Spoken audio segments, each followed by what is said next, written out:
Buenas tardes, un saludo desde Celaya Central, el trópico húmedo de Nicaragua. Una oportunidad más para exponer algo de la palabra del Señor. Y hoy quiero hablar de la fe.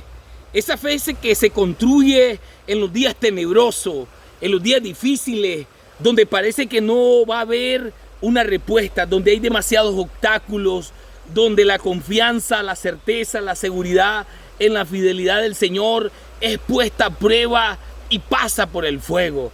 Y tarde o temprano el cristiano promedio tendrá que enfrentar algo similar.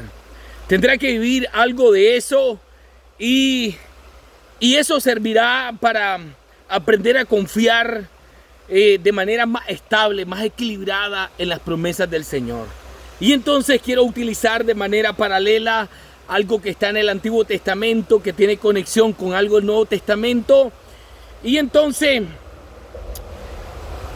resulta que cuando el pueblo de Israel está cautivo en Egipto, es algo que Dios permitió que Abraham lo conociera previamente, antes de que pasara, que su pueblo iba a ser esclavo, pero que él iba a juzgar a la nación que los tendría bajo esclavitud. Y resulta que ese periodo, ese pueblo pasó por años de maltrato, de dificultades, de duro trabajo, de días de dolor, de sufrimiento, bajo la esclavitud. Y tenían que tener fe en ese periodo, en esa época, para que Dios interviniera. ¿Por qué? Porque Hebreos 11:6 dice que sin fe es imposible agradar al Señor. Alguien debía haber tenido fe en esa generación de hombres y mujeres que, aunque estaban en esclavitud, ellos de sus antepasados habían conocido que tenían un Dios todopoderoso, un Dios grande, un Dios misericordioso, un Dios compasivo y un Dios que lo iba a libertar y lo iba a sacar de esas pesadas cargas que por años le habían agobiado. Y las circunstancias se prestan como para pensar y caer en la tentación de que Dios no va a hacer nada, de que Dios nos va a abandonar, nos va a dejar y no va a seguir. Pero la Escritura dice todo lo contrario. La palabra del Señor nos enseña que Dios siempre interviene en los momentos críticos. El Señor, en esa época donde parece que el tiempo transcurre y todo parece empeorar, aparece repentinamente un niño. Nace un niño en una familia promedio hebrea y nace en un momento convulsivo, en un momento difícil, porque hay una orden. Faraón parece conocer una profecía del anuncio de un líder, de un libertador, y él se lo quiere evitar y quiere quitarse eso de encima y que esa posibilidad se pueda llevar a cabo. Y entonces establece que deben morir todos los niños. Y en ese contexto nace Moisés. Con todos los peligros que te puedes imaginar, nace el sacado de las aguas, y sus padres, aunque sabían que su hijo debía morir y tenía que morir, como vieron que era un niño hermoso, dice la palabra, se atrevieron a confiar en el Señor.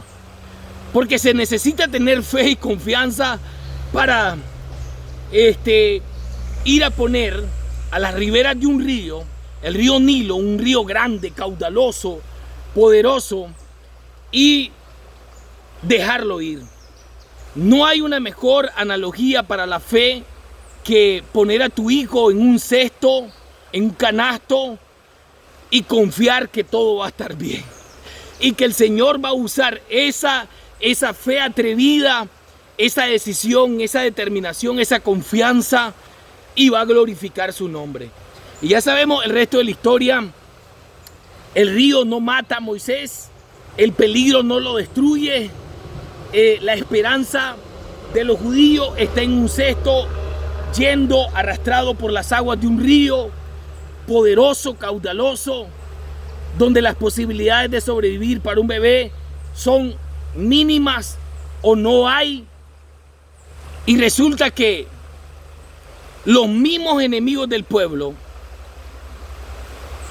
son instrumentos en las manos del Señor, porque sacan al libertador, sacan a Moisés del peligro de la muerte, lo ocultan por un tiempo, lo crían, y en el seno de la familia egipcia el Señor tiene un líder para llevar a cabo la mayor expresión de libertad que un pueblo a través de la historia humana registrado ha experimentado. Con el poder de Dios, con la gloria de Dios, con la grandeza de Dios. Y entonces todo esto solo hace alusión directa al Dios Todopoderoso. Porque hay un montón de elementos que quizás se me están escapando, pero la historia de Moisés está llena de peligro, está llena de muerte, está llena de suspenso. Pero cuando la mano del Señor está allí, y aunque el tiempo pase y parece que no va a ocurrir, sin duda alguna el Señor interviene. Lo mismo pasa, aquí está la conexión entre Malaquías y Mateo. Entre Malaquías y Mateo hay otro silencio ensordecedor de Dios. Y ese silencio de Dios, ese tramo de la historia judía, donde Dios no vuelve a decir nada hasta el nacimiento de dos personas, Juan el Bautista y Jesucristo. La historia vuelve a cobrar sentido con el llanto de dos bebés. Uno que proclama la venida del otro. Uno que anuncia la esperanza más grande del universo. Y entonces, en los días abrumadores, en los días difíciles, en los días de desesperanza, en los días donde parece que Dios ya no va a intervenir, el silencio es irrumpido por el llanto del Hijo de Dios en un pesebre. En Belén Efrata nace el Hijo de Dios, se hace carne y comienza a permitir el cumplimiento de la voluntad de Dios, de los propósitos de Dios, de los designios de Dios en su vida, hasta llegar a la cruz, a la muerte y muerte de cruz, como decían los apóstoles. Y he ahí el acto de fe y el milagro más grande del universo. No hay un milagro que se pueda comparar a la muerte, la crucifixión y la resurrección de nuestro Señor Jesucristo. Iglesia, hay esperanza. Iglesia, aunque hayan días horrorosos, tenebrosos, inestables y casi sin esperanza o sin esperanza, siempre que ha habido eso, el Señor entra en el escenario y lo cambia totalmente. Un giro de 180 grados. Y ahora la humanidad tiene esperanza. La humanidad tiene un mensaje. La humanidad tiene una noticia. La humanidad tiene la solución a la muerte. Porque Jesucristo dijo: el que cree en mí, aunque esté muerto, vivirá. Quiero terminar diciendo que las dos conexiones entre estos dos puntos de la historia judía, hebrea, la historia de Dios, del pueblo de Dios, termina trayendo el mensaje más extraordinario que los labios humanos pueden expresar. Jesucristo es la esperanza de gloria. Confía en Él, permanece en Él, resiste en Él, aguanta en Él, sigue en Él, permanece en Él, porque Él es la roca inconmovible de Israel.